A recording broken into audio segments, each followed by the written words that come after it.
Much from this debate so far.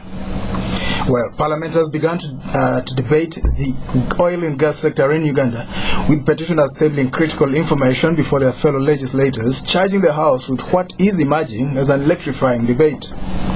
The MPs have set the grounds for debating all details about the oil sector, despite an attempt by government through the Attorney General Peter Nyombi, who indicated that under Rule 60, Section 1 of the Rules of Procedure of Parliament, do not allow that this rule does not allow the House to discuss issues that are in court in reference to an arbitration case between Heritage Oil and Gas and the government of Uganda.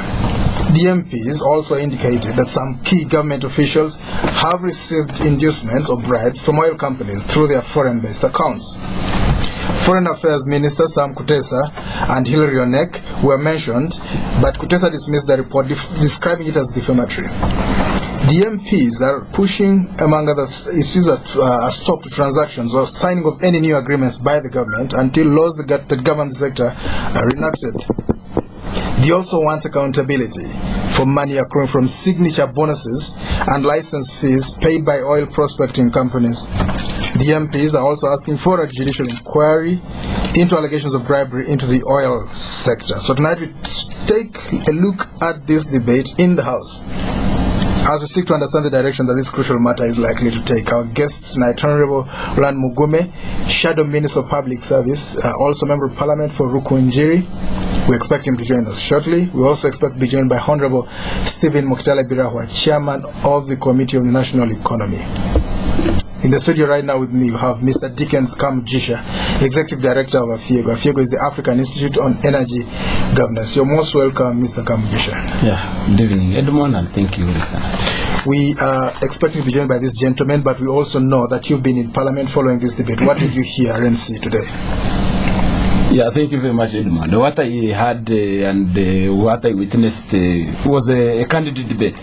And what we have been, as civil society, what we've been fighting for, that these issues of national concern should be debated by the institutions of government, like Parliament, that represents all Ugandans. And that's what was taking place in Parliament. And I think we were happy as civil society that all the issues that have been our concerns were debated, and they are being debated. We don't know the conclusions, but at least the fact that the Parliament for the first time has taken the initiative to debate these oil issues, it in itself is a success on our side and the success for our country.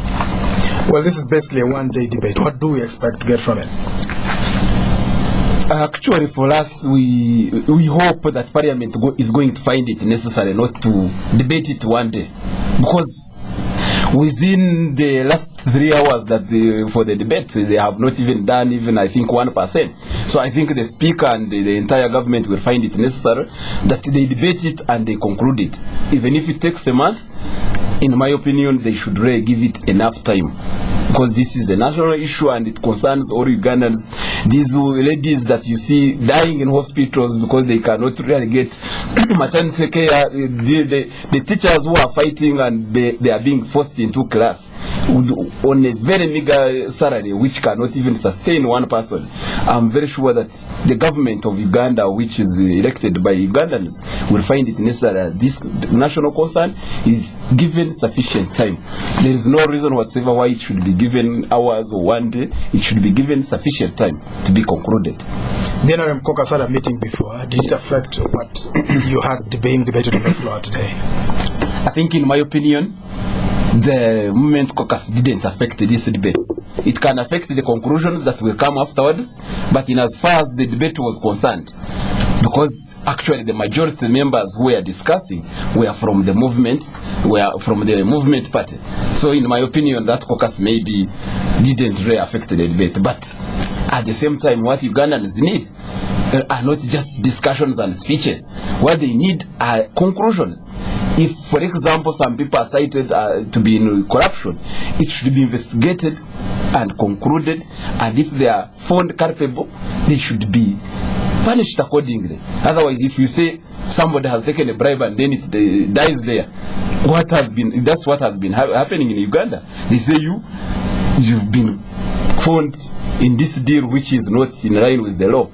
and they make quarrel, may make noise, and it does there. For me, I'm just looking at a situation where this parliament takes it upon itself to ensure that all the members of government who are implicated are investigated. It goes beyond allegations. It goes to the time where you are investigated and you are given a hearing. So justice is done. If you are found guilty, you should be charged accordingly, you should be punished accordingly. And that's why I'm looking at. Otherwise, if the Movement Caucus said, you go and debate, we are going to kill the debates after, and the people who are implicated and will not be punished, at the end of the day, I don't think that one can be useful to Ugandans at all.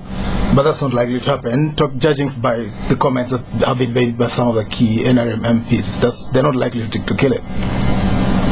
Of course, I'm very sure the way I think the members were discussing, and with clear evidence that there is a problem. Of course, some government officials were cited and they were not happy actually standing up and trying to come up with all the issues that they want to kill the debate. But the members insisted, and the speaker was vulnerable enough to say, no, let's hear, let's get the evidence. If there are some things that are not correct, will be proved not to be correct. But let's have the debate to move forward. But at the end of it all, Edmund, you know that in Uganda, every now and then, things come up and you see even the government saying, no, we are going to fight this. Along the way, you don't know how it dies. There are some cases that have been in court, even in the Supreme Court, even in all the courts. They go there and they last for years and years, and you never know the conclusions. Well, but the impression people would get is that if the vice president can't be jailed, most likely anyone who's got his money in the till is in danger. I think you need to remember he's no longer a vice president. Yes. And why is it that the things that were done in 2007 when he was a vice president, they didn't take him to court? Why is it that now, after they have has been retired from his position, it is when he's the only person in court? Remember that, you know, in Kabir, he was like the issues they are charging him. I'm sorry to talk about these issues, but we are not discussing the substance of the case. You should remember that it was a committee of cabinet. So a committee of cabinet under the constitution, you act collectively. And you all act individually and collectively to the president and individually to yourselves. So at the end of it all, there is no way you can say that one person in that committee is the one who made a mistake. It must be a group. You can't form a committee one person. So why is it that those ones who are in parliament, they are now being summoned after the other one is already in prison? If God forbid Uganda was to perish today, it would mean that for them they would not have seen the prison, the corridor of Rizal. But the other one who is no longer in the government, they were very quick enough to take him there. So there are a number of things that you would want to see, even those ones who are still serving in the government. The good arm of the law takes its course. If you are found, if you are suspected, they take you, they prosecute you. Definitely, if there is no evidence, you are going to be declared clean. But the situation where you find you are implicated in Temangari, you are implicated here, and then the next day you are a bigger man, actually bigger than what you were, I think Ugandans would not want to see that. Because an allegation, it means you are not as clean as you could. Because yes, the constitution presumes you what? Innocent until you are proved guilty. Yes. But the reason why police can arrest you when you are suspected is that the public should be saved from your dangerous activities until they can ensure that they can be sure that actually you are not going to cause more harm. So that's the very reason why they prosecute you.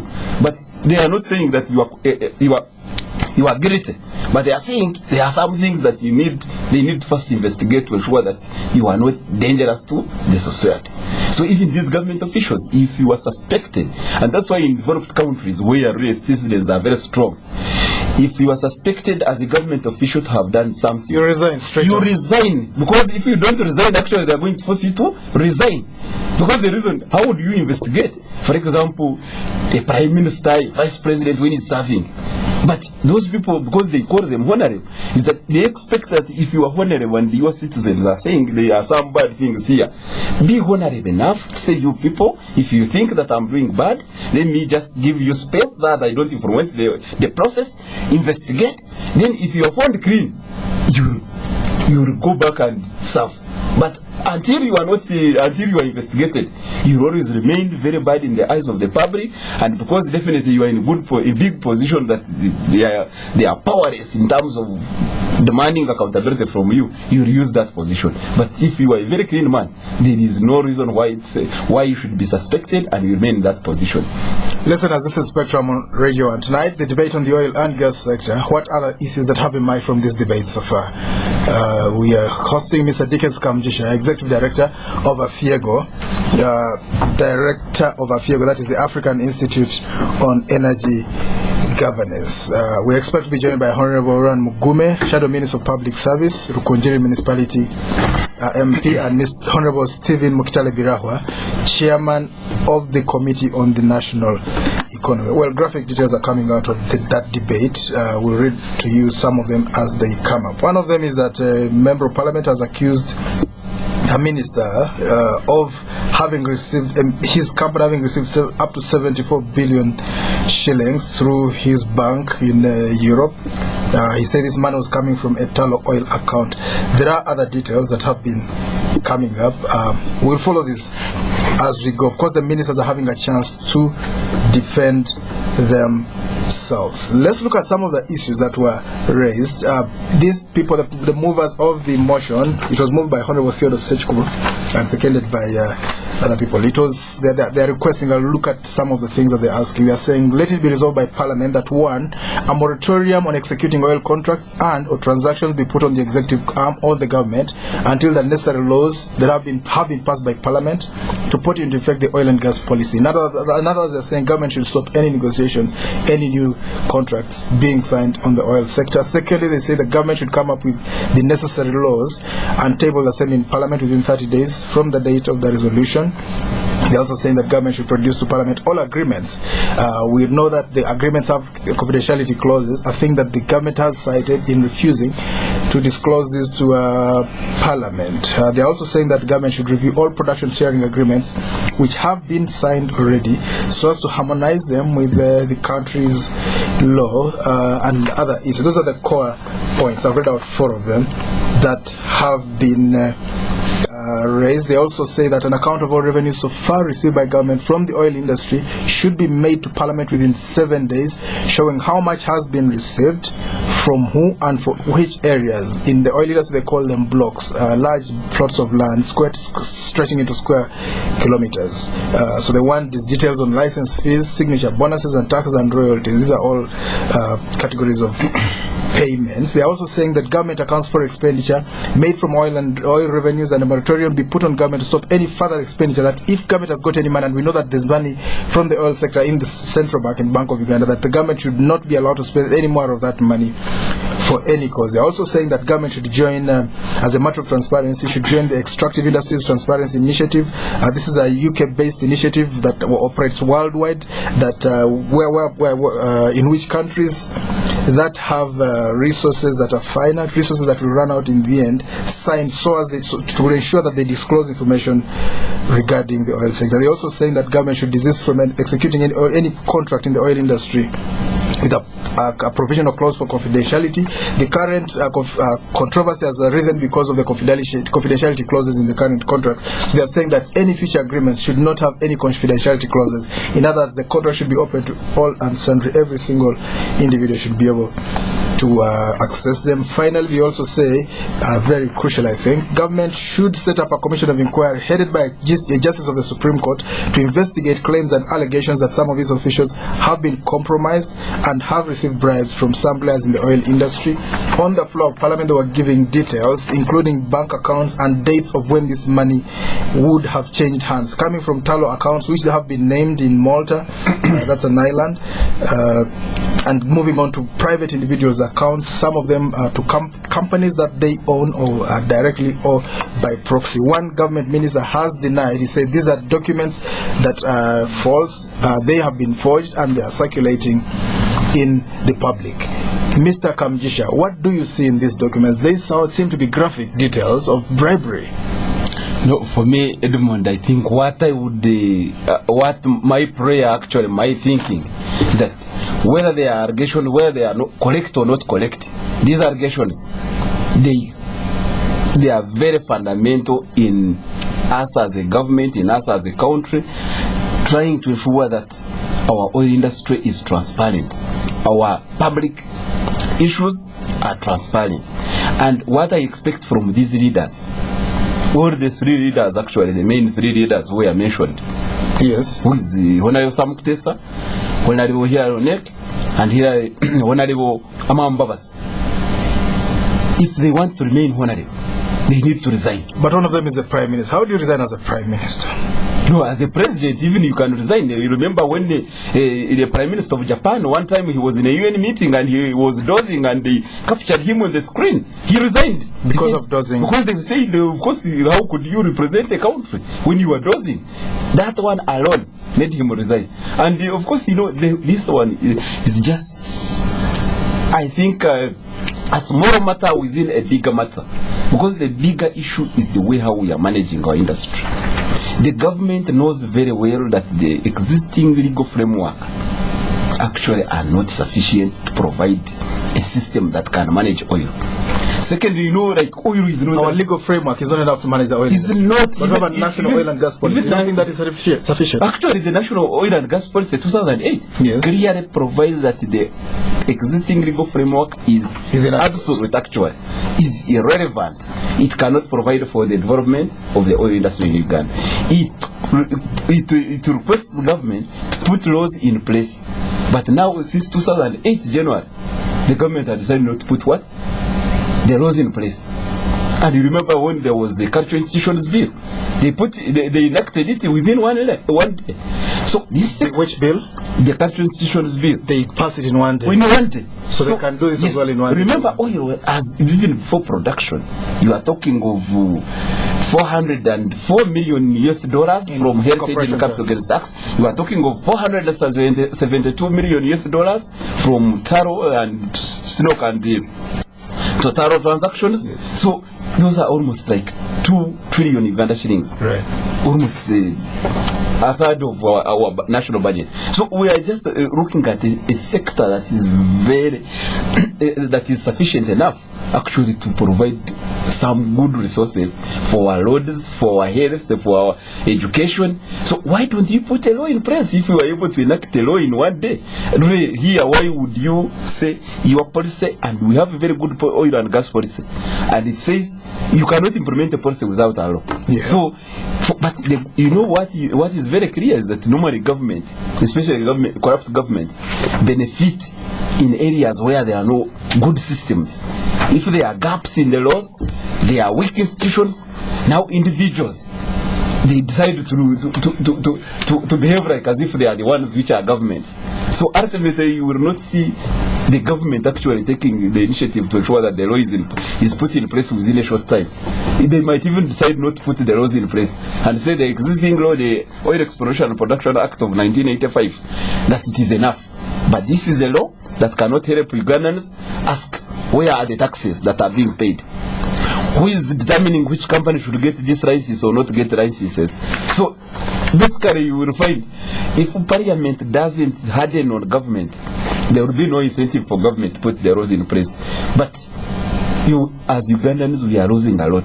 And by the time we start oil production, we will find actually we don't have any money that we are going to get from oil.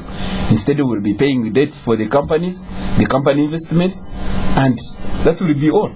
And that's why all African countries actually, you'll find that all of them that are producing oil, Nigeria exports 2 million barrels of oil per day. Yes. But their people are around the same amount we expect to produce. No, for us, they are talking of 20,000 barrels. The peak is 2 billion. And then by the... No.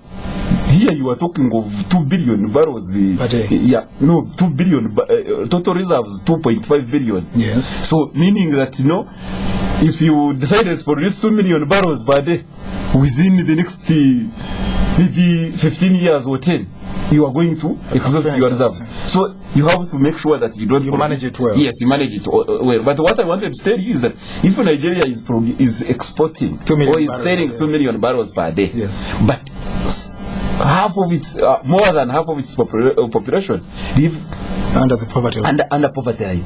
What does it tell you? So if here we are talking of building a refinery to start producing 20,000, then to go to 60,000, then to 120, maybe if we had produced too much, 200,000 barrels, it is not a little money.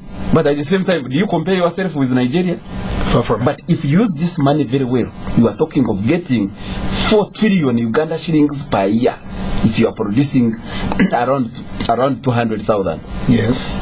4 trillion Uganda shillings. That is almost because our national budget is around 7 trillion. Yes. So more than half of our budget. So we won't need aid at that level. We do not need aid. Foreign aid. But you will just look at if we started getting 4 trillion in addition to the amount of budget of money that we are collecting right now.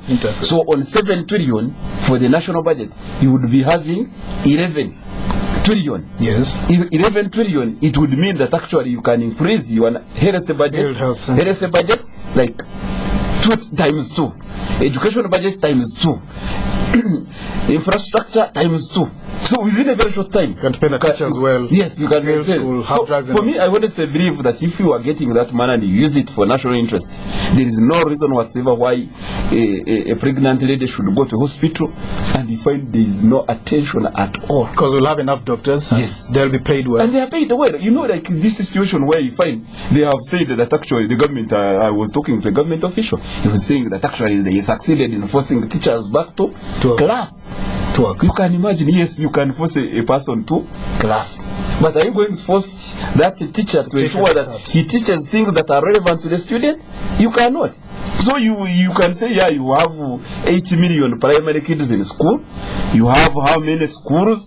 You have built quality. But the quality, and at the end of the day, there is no any country. You will ask China.